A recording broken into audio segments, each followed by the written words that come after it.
Assalamu alaikum wa rahmatullahi ta'ala wa barakatuhu. A yau za mu kawo muku ingantaccen bayani a kan malamai da suke yi a kan sallah ta tahajjud wadda za a fara yi a yau daren 20 ga watan Ramadan.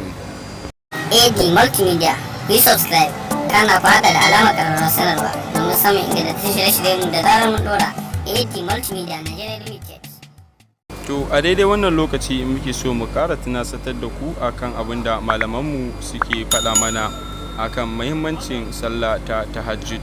Malamanmu kullum suna ƙara jan hankulanmu game da sama mana kwaɗayin ladan da ake samu a sallar tahajjud da kuma neman dacewa da daren lailatul qadri. Allah isa ga baki ɗayan mu dace. Malamanmu suna ƙara tunasatar da mu akan cewa dukkan daren da yake a duniya babu daren da ya yi kusa da daren lailatul qadri. Lailatul qadri ya kai dare dubu, ya kai sai dare an hada dare dubu sannan su kamo daren lailatul qadri. Yan uwa masu kallo da sauraro, mun riga da mun sani a yau ne kowane masallaci da suke gudanar da itikafi a yau ne daren 20 za a fara shiga itikafi. Yan uwa ina ƙara tunasatar da ku akan mu ji kwaɗayin shiga wannan itikafi, saboda wannan itikafi ya kasance abu ne mai muhimmanci mai matuƙar lada, wanda ya kasance da ma watan shi ma ga baki ɗayansa aka kira shi da shaharul Qur'an. Sau a wannan kwanaki guda 10 su ne mafifitan kwanaki na watan Ramadan. A wannan lokaci Allah subhanahu wata'ala yake ƙara ba mu dama ta tuba ga kurakuran da muke aikatawa, saboda kowane bawa mai aikata kuskure ne. To malamai suna ƙara mana ƙarfin gwiwa game da karanta littafin alkur'ani mai tsarki, domin shi littafi alkur'ani mai tsarki ko ba a watan Ramadana ba yana kawo buɗi ne kuma yana ƙara haskakawa, musamman kuma a wannan lokaci da ake shiga itikafi.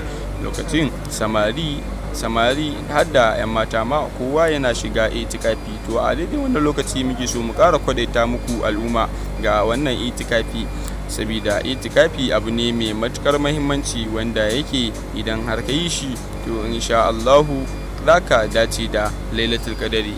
Cikin Qur'ani ma Allah subhanahu wata'ala yake kira mana lailatul qadri khairun min alfi shahr. Saboda haka yan uwa musulmi mu ma mu dage kuma domin kwaɗayin wannan cikakke lada da ake bayarwa. Wannan kofa ce aka buɗe ta samun lada, ɗibi rabanka, ba wai baka za a yi ba, za ka je ka ɗibi rabanka, ma'ana aikinka shi zai baka ladan. A daidai wannan lokaci nake sake ba al'ummar musulmi shawara game da mu ci gaba da bin umarnin da malamanmu suke ba mu, domin mun riga da mun sani cewa malamai magada annabawa, al'ulama'u warisatul anbiya'i. To a daidai wannan lokaci masu kallo da sauraro muke so ku ƙara kasancewa tare da mu domin samun ingantattun ayyukanmu da zarar mun dora. Ku danna mana subscribe, kana ku hada da alamar ƙarar sanarwa, sannan ku danna mana alamar like da comment domin samun ingantattun ayyukanmu da zarar mun dora. Yabawarku ita take kara mana kwarin gwiwa domin ci gaba da kawo muku labaran abin da ke faruwa a duniya. Lailatul qadri khairun min alfi shahr. تنزل الملائكة والروح فيها بإذن ربهم من كل أمر سلام هي حتى مطلع الفجر.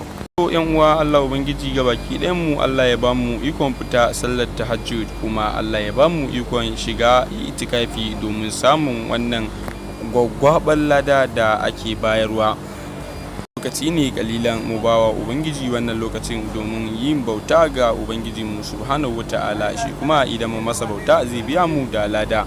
Ina ƙara jan hankalin al'umma a kan mu dage mi wannan itikafi, kuma sannan in ma baka samu damar yin itikafi ba ka dai da samu damar fita sallar tahajjud, domin ita wannan sallar ta tahajjud akwai falala sosai a cikinta, kuma ba wani lokaci ne ake ja ba. Ana fara sallar tahajjud karfe 1 na dare, sannan kuma sallar tahajjud tana ɗaukar rakawoyi guda 15, ba wani ajimawa ake yi ba. Kowane masallaci yanda aka saba ana yin izu 6 a rana, inda kai daren 29 an sauki alkur'anin gabaki ɗayansa. Idan ya kasance an kai daren 29 an yi azumi 29 kuma ba a ga wata ba, akan dora sallar tahajjud akan dora sallar tahajjud a fito a karanta wasu ayoyi masu girma wa'inda za a iya karanta su kuma a nemi a roƙi Allah subhanahu wata'ala ya yayi mana wannan al'amura da yake faruwa. Allah ubangiji ya duba zuciyoyinmu da sallar da muka yi, sannan kuma ya duba ya kwantar mana da hankali a ƙasarmu, ya sama mana da zaman lafiya a ƙasarmu. Allah ubangiji ya sa shugabannin da muka zabo a ƙasarmu, Allah ubangiji ya sa su yi mana adalci, Allah ya ba su ikon yi mana adalci, Allah kai ya ba su damar cutar da mu.